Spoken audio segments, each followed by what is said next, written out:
Praise the lord. ಕ್ರಿಸ್ತನಲ್ಲಿ ಪ್ರಿಯ ದೇವಜನರೇ, ನಿಮ್ಮೆಲ್ಲರಿಗೂ ಶ್ರೀ ಯೇಸು ಕ್ರಿಸ್ತನ ಮಧುರ ನಾಮದಲ್ಲಿ ಶುಭ ವಂದನೆಗಳು.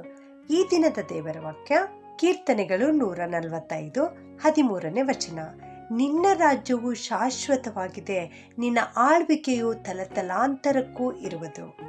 Psalms 145 verse 13. Your rule is eternal and you are king forever. ನಮ್ಮ ದೇವರು, ನಮ್ಮ ಯೇಸು ಸ್ವಾಮಿ ಎಂದೆಂದಿಗೂ ಶಾಶ್ವತವಾಗಿರ್ತಕ್ಕಂಥ ರಾಜನಾಗಿದ್ದಾನೆ. ಆತನ ರಾಜ್ಯವು ಶಾಶ್ವತವಾದಂಥ ರಾಜ್ಯವಾಗಿದೆ. ಆತನ ಆಳ್ವಿಕೆಯು ಎಂದೆಂದಿಗೂ ಇರುವಂಥದ್ದು, ತಲತಲಾಂತರಕ್ಕೂ ಇರುವಂಥದ್ದು. ಹೌದು, ನಮ್ಮ ದೇವರು ರಾಜಾದಿರಾಜನು.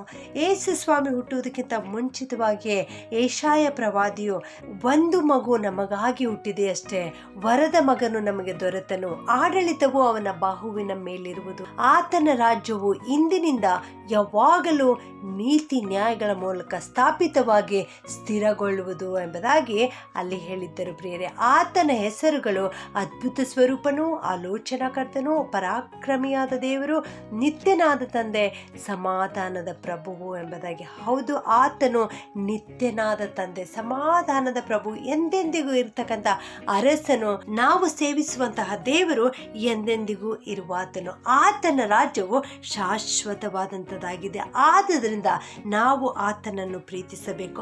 ಆಗ ಆತನು ನಮ್ಮ ಮೇಲೆ ತನ್ನ ಶಾಂತಿಯನ್ನು, ತನ್ನ ಸಮಾಧಾನವನ್ನು ಇರಿಸುವಾತನಾಗಿದ್ದಾನೆ. ಆತನು ಎಂದೆಂದಿಗೂ ನಮ್ಮೊಂದಿಗೆ ಇರುವಾತನಾಗಿದ್ದಾನೆ. ಈ ರಾಜಾದಿರಾಜನು ಮಗುವಾಗಿ ನಮಗಾಗಿಯೇ ಈ ಲೋಕಕ್ಕೆ ಇಳಿದು ಬಂದಿದ್ದಾರೆ, ನಮಗಾಗಿಯೇ ಗೋದಲಿಯಲ್ಲಿ ಜನಿಸಿ ಬಂದಿದ್ದಾರೆ. ನಾವು ಇಂದೇ ಆತನನ್ನು ಗ್ರಹಿಸಿಕೊಳ್ಳೋಣ. ಆತನು ನಮ್ಮನ್ನು ಆಶೀರ್ವದಿಸುತ್ತಾನೆ. ಪ್ರಾರ್ಥನೆ ಮಾಡಿಕೊಳ್ಳೋಣ. ಪ್ರೀತಿಯ ಪರಲೋಕದ ತಂದೆಯೇ, ನಿನಗೆ ಸ್ತೋತ್ರ ಉಂಟಾಗ್ಲಿಪ್ಪ. ನೀನು ಪರಾತ್ಪರನಾದ ದೇವನಾಗಿದ್ದಿ ಸ್ವಾಮಿ, ಅದಕ್ಕಾಗಿ ಸ್ತೋತ್ರ. ಇಂದು ಈ ವಾಕ್ಯವನ್ನು ಕೇಳಿಸಿಕೊಳ್ಳುತ್ತಿರುವ ಪ್ರತಿಯೊಬ್ಬರನ್ನು ಆಶೀರ್ವಾದ ಮಾಡು ಕರ್ತನೆ.